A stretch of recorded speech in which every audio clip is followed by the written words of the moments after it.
Hey guys, it's Miss Toler. Welcome to our first online learning community. Today we will be discussing the setting as well as reading a little bit of our novel that you guys love, Scraps of Time. By the end of our lesson today, you'll be able to identify the setting of the book, Scraps of Time.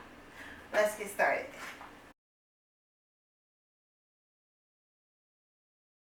To start off, does anyone remember the genre of our book, Scraps of Time? It was a type of fiction. Does anybody remember what kind? If you said historical fiction, you are correct. Good job. Alright, so if you guys remember, we were within the first 5 chapters of the book. So remember Everett, who was our main character of our story.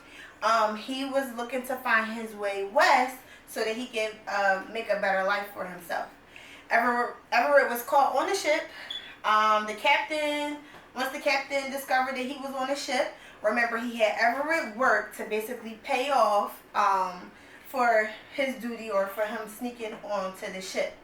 Once he got off the ship, he arrived in St. Louis where he met his friend Billy. If you guys remember Billy gave him a place to stay at the horse stable before he left to go meet to go meet the Reverend, and that's when he ran into Hattie. So where we left off where Everett when Everett met Hattie after he fell off the back of a wagon. So at this point, Everett is about to leave Billy to find his way to the Reverend. And remember, the Reverend is the person that Billy told him would be able to figure out a way to find his way west. So we're here on chapter 5, Help. Just read along, listen with me. Will you write down where I have to go? Everett asked the next morning.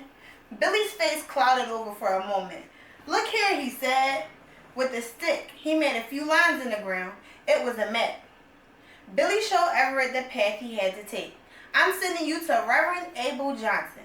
His church sits on the corner of 11th and Lucas. He helps all the exodusters. Everett put the directions in his head. Go straight there, you hear? Be careful. This town is full of people who would do harm to you. You saw that yourself yesterday. Everett promised to be careful and went on his way. A winter storm was coming, and the wind made it feel colder than it was. The sky was pale gray, and a light snow was falling. Everett passed a small market and a brewery. Soon, a wagon rumbled by. He hopped off the back and rode to the center of town. There, he found Lucas Street. He was about to cross the other side when the horse and buggy came roaring around the corner. Watch out! A girl cried. Everett jumped but fell back. Are you alright? The girl was staring down at him. Everett wanted to answer, but he couldn't stop looking at the young woman. Her eyes were large and round, her skin was smooth and the color of chocolate. Am I dead or alive? Everett asked. The girl laughed. Everett stood and brushed dirty snow from his pants. Well, you look to be alive, so I'll be on my way. She started to leave. Oh, Everett moaned, holding the side of his head. I do believe I feel a little dizzy. The girl gave him a look that showed she wasn't fooled. Where are you going? I'm looking for St. Paul Church. It's at 11th and Lucas, Everett answered, smiling broadly. Then he remembered to look pitiful. I'm looking for Reverend Abel Johnson.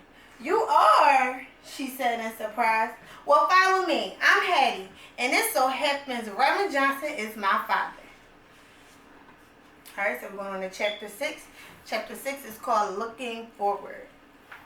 Several women were serving on a noonday meal to about 50 people in the basement of the church, when an elderly lady holding a cooking spoon saw Everett and the girl, and she called over her shoulder, Izetta, Hattie's brought one more for lunch. Hattie went to the kitchen to help. Everett joined the group at a nearby table. They were exodusters, just like Billy said. Folks from Mississippi, folk from Louisiana. One family was from Tennessee, not far from Pearl. All we want is a chance to own a piece of land and a piece to farm it, said a man from Arkansas. A family of 11 had walked to St. Louis all the way from Hopkinsville, Kentucky. Klansmen had burned their farm. The Klan sure wants to keep us down. Every time anybody tries to pull themselves up, stand like a man, here them night riders come burn down our homes and fields. We lost everything. Our barn, furniture, livestock, everything, the father said. But we have each other, said his wife beside him. She took the man's hand, and we have our health and strength. We will make a new start. I've been sharecropping since freedom come. That's almost 15 years. Ain't much better than slavery. Out west, maybe I'll get to work in my own place, a Mississippi man told Everett. Land. Everybody was talking about going out west to farm. I could have stayed in Pearl, Tennessee to do that, Everett thought. And what about you, son? One of the exodusters asked Everett. When I'm 18, I want to join the cavalry like my brother. But right now, I don't rightly know, he answered honestly. All I know is I don't want to be a farmer. I don't want to grow anything, not even flowers. All eyes turned towards Everett. He was sorry he opened his mouth. Well, listen to you. Ain't you got big plans? One woman said, laughing. What you gonna do if not farm? A woman asked. I can read and write. I'll find work, said Everett. See, Delilah, said an elderly man sitting next to the woman. He's freeborn. Got book learning too, like our Jake. They don't think like us who were slaves. Their dreams are bigger. That's right, and it's going to look forward. But you should never burn the bridge that brought you over, said another exoduster. Reading and writing is fine, but farming is important too. Land don't care if you got learning or not. Them that owns land got power. You can never own enough farmland. Everett heard Gus say those same words many times. Our pa for a terrible war. Gus always began the story. He came home and brought his farm. Worked the rest of his life to make sure it was paid for. He left it to us free and clear. Staying on the farm, that was Gus's dream. But Pa had sent Everett to school instead of to the fields. You could lose the land to thieves, but you could never take your learning, he said. He wanted Everett's dreams to be bigger than his.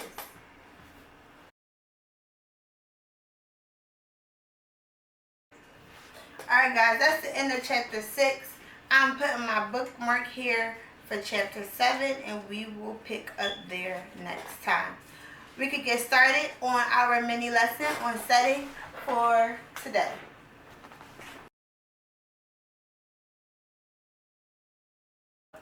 Alright, so what is the setting? What is the setting of a story? Does anyone remember? We talked about it before we left from school. I'll give you a second to think about it. Write it down if you have to.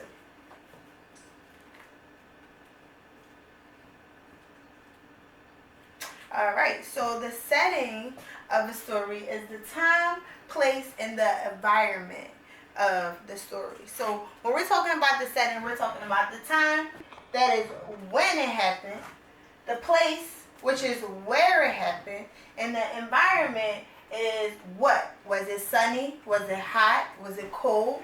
Was it rainy, breezy, or dark?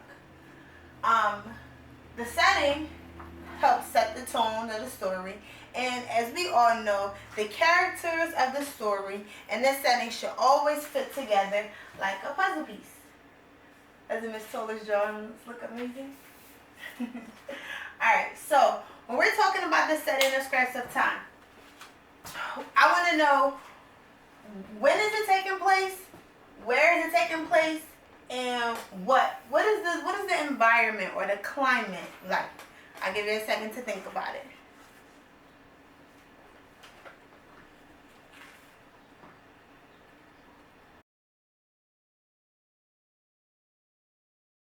So far, our our story is taking place in the morning, either in the morning or the afternoon. Some clues to help us identify that is when Billy gave Everett the map of how he could find his way to Reverend Abel. The place, we have a couple different places where our story happened. He was with Billy at the barn. He arrived on 11th and Lucas Street where the church was. He was inside of the church where he ate. And then I believe the last part, he was at the table speaking to other exodusters, which are those who were also trying to escape west for a better life. So here, the setting affects what happens in the story. So if we're talking about where the story takes place, it will always directly affect what happens in the story. So if we're outside, more than likely there's some type of outside activity. If we're inside, there's some type of inside activity, and so on. The characters always react to the setting. So as we have read so far in the story, everywhere that Everett was in the story, his character or the other characters of the story directly reacted to where they were. So you guys remember at one point in the story, Billy and Everett were inside of the barn, and the one horse was not as friendly as the rest of them were. So their reaction to that setting, that proved that around that particular horse, they had to be quiet. They had to treat him a little bit more gentle, with more kindness. The characters in the setting should always fit together. Like I said, it should always fit together as a puzzle piece. Here I wrote in the characters Everett, Hattie, Billy, and Captain Brewer. Those are the characters that we've met so far. Along with the setting, the morning time, also hot and sunny. At one point where he was on the ship, remember it was hot and sunny. Snowy and cold, which was when he made his way before he found Billy. And also at night, which was where in the story they talked about where Everett slept and what he did for meals and things like that. To help us find the setting of the story, we have to look at different clues within the text. We've talked about context clues. We've talked about understanding the author, the point of view, and other text features that we have discovered and learned over our period of time together.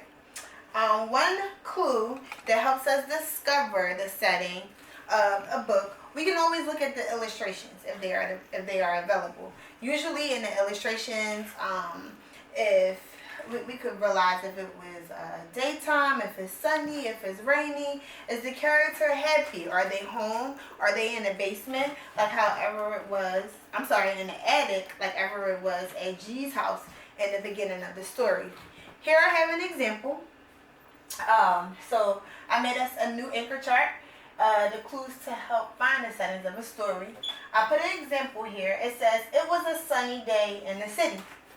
So for us, to help us find the setting of the story, we know for sure that our where is in the city, right?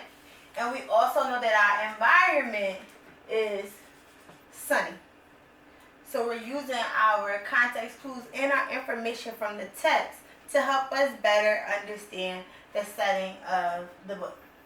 Here it says, I was walking in the park on a warm day. Take a second to find the setting, the when, the where, and the what of this sentence. I was walking in the park on a warm day. I'll give you a second to think about it.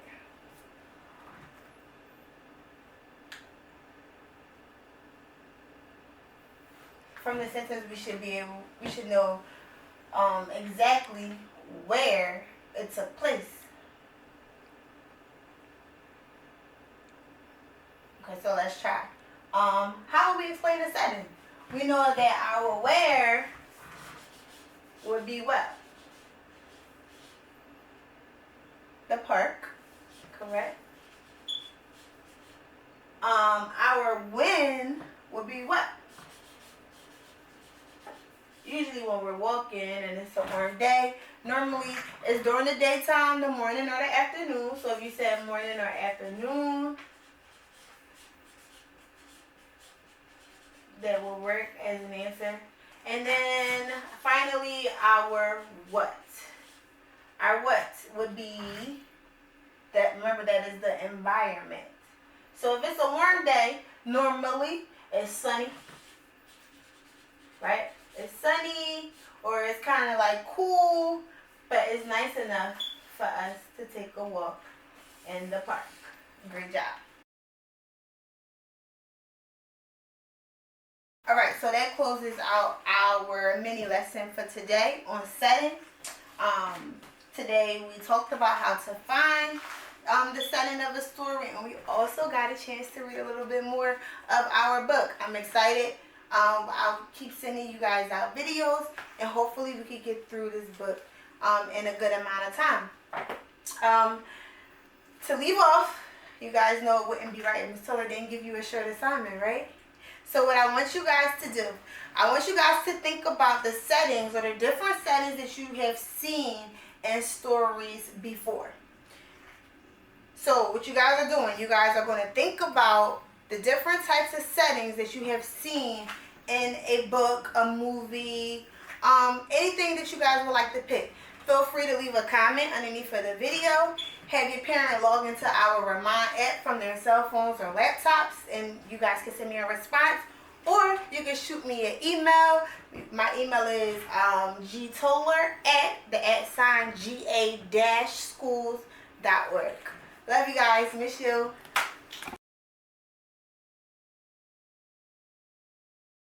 So our fun fact of the day, Ms. Toler is back at it with a fun fact. As you can see, I'm repping North Carolina A&T, which is also a what?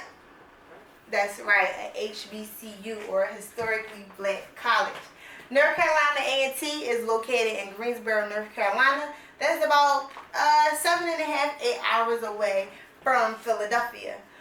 The school was founded on March 9th, 1891, and North Carolina A&T is the nation's leading producers of black engineers. It is also the nation's largest agricultural school among all HBCUs. That concludes our fun fact for today. Today, I'm repping A&T. Yeah.